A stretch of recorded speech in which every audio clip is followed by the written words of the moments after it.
Le marché des boissons sans alcool a bel et bien atteint sa maturité. C'est la conclusion des experts de Xerfi dans leur dernière étude sur les marchés innovants dans les boissons.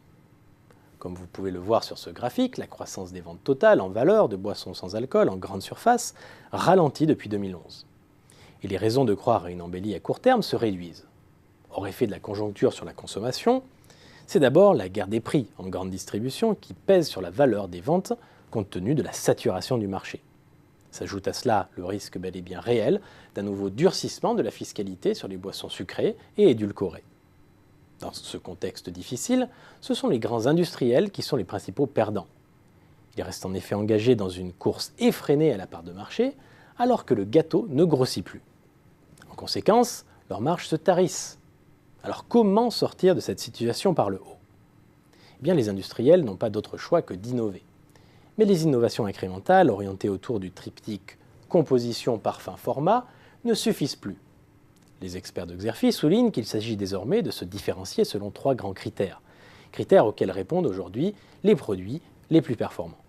1. La promesse de valeur doit être supérieure à l'offre existante. C'est le cas par exemple de la marque Arizona, qui a développé des produits infusés et non plus élaborés à partir d'extraits de thé.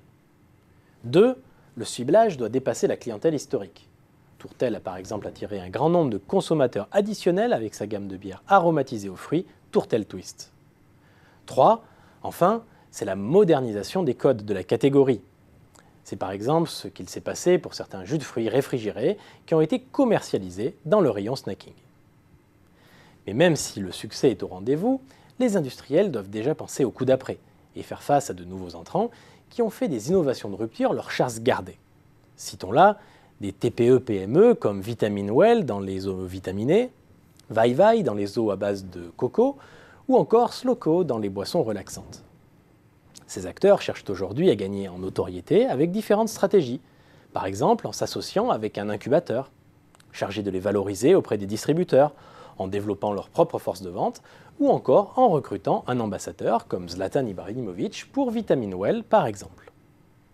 Ces produits pourraient devenir les pépites de demain, même s'ils restent aujourd'hui des produits de niche.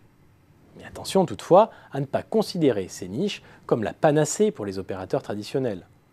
J'en veux pour preuve les échecs de Nesfluid sur les eaux de coco, des smoothies immédiats de Danone.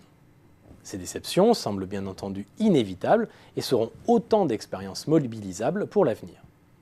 Autrement dit, si les ventes stagnent voire reculent, l'offre, elle, est en pleine recomposition.